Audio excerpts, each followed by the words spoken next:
দর্শক, একটি খবর চোখে পড়ল। নিহত মাসুদের পরিবারের পাশে দাঁড়াতে আওয়ামী লীগের আহ্বান। ভালো, এটা ভালো লাগলো, আবার কষ্টও লাগলো যে মাসুদকে সহযোগিতা করার জন্য তাদেরকে আহ্বান জানাতে হচ্ছে ফেসবুকের এবং তাদের বিকাশ নম্বর টম্বর দিয়ে। দুঃখজনক। 15 বছর ক্ষমতায় থেকে একটা ভিকটিম ফ্যামিলিকে সহযোগিতা করার মতো মানসিকতা নেই বা সামর্থ্য নেই। এটা খুবই বিস্ময়কর লাগলো যে দলের এই অবস্থা। 1 মাসও হয়নি ক্ষমতাচ্যুত, এর মধ্যে ভিক্ষার ঝুলি নিয়ে দৌড়াদৌড়ি শুরু করলো তারা। টাকা গেল কোথায়? এত লুটপাটের টাকা। খবরে বলা হচ্ছে, দুর্বৃত্তদের হামলায় নিহত রাজশাহী বিশ্ববিদ্যালয়ের ছাত্রলীগের সাবেক নেতা আব্দুল্লাহ আল মাসুদের পরিবারের পাশে দাঁড়ানোর জন্য অর্থ সহায়তা চেয়েছে আওয়ামী লীগ। সোমবার সন্ধ্যায় আওয়ামী লীগের ভেরিফাইড ফেসবুক পেজে এক পোস্টের মাধ্যমে দলীয় নেতাকর্মী ও সমর্থকদের প্রতি এই আহ্বান জানানো হয়। ফেসবুক পোস্টে একটি ব্যাংক হিসাব নম্বর ও মোবাইল ব্যাংকিং বিকাশ নগদ নম্বর দেয়া হয়েছে। এছাড়া দেয়া হয়েছে অগ্রণী ব্যাংকের একটি সঞ্চয়ী হিসাব নম্বর। নম্বরগুলো মাসুদের স্ত্রী বিউটি আরা বেগমের বলে উল্লেখ করা হয়েছে। শনিবার দিবাগত রাতে রাজশাহী বিনোদপুরে নিজের শিশুকন্যার বা তার মায়ের জন্য ওষুধ আনতে গেলে দুর্বৃত্তরা গণপিটুনি দেয় মাসুদকে।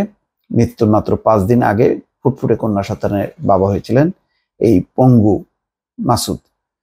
আওয়ামী লীগ দাবি করেছে যে মাসুদকে হত্যা করেছে জামাত শিবিরের নেতাকর্মীরা।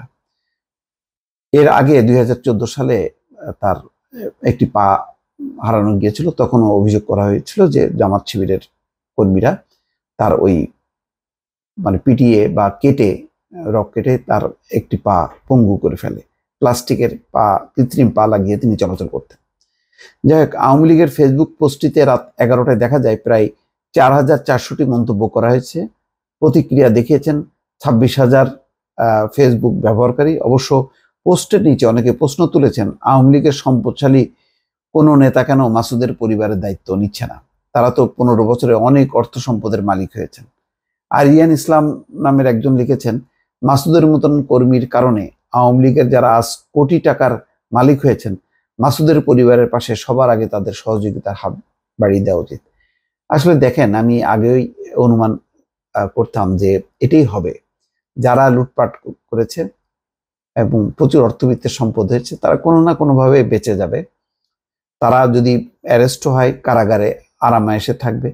আর যদি তারা বেরিয়ে যেতে পারে দেশ থেকে, বিদেশে তারা সুখে স্বাচ্ছন্দ্যে থাকবে। কিন্তু মার খাবে কিন্তু এই ধরনের এই কর্মীরা, যারা আসলে ওই কোনো রকমে দিন আনে দিন খায়। হচ্ছেও তাই। এখন ওই দেখলেন একজন নেতা, কুষ্টিয়ার এক নেতা, সে তার বক্তব্য ভাইরাল হয়েছে যে রাস্তাঘাটে দেখলেই আওয়ামী লীগের এদেরকে পিটে মারতে। এই হচ্ছে পরিস্থিতি। কোনো আইন শৃঙ্খলা বলে কিচ্ছু নাই এখনো পর্যন্ত, বেহাল অবস্থা। এবং এইসবের কারণে অন্তর্বর্তী সরকার সমালোচিত হচ্ছে। অথচ ছাত্র জনতা বুকের রক্ত দিয়ে একটা নতুন পরিবর্তনের আকাঙ্ক্ষা নিয়ে যাত্রা শুরু করেছিল। সেই আকাঙ্ক্ষাটা কিভাবে নষ্ট করা হচ্ছে দিনকে দিন, সেটি কিন্তু পরিষ্কার হচ্ছে। দর্শক, ভালো থাকবেন। আল্লাহ হাফেজ।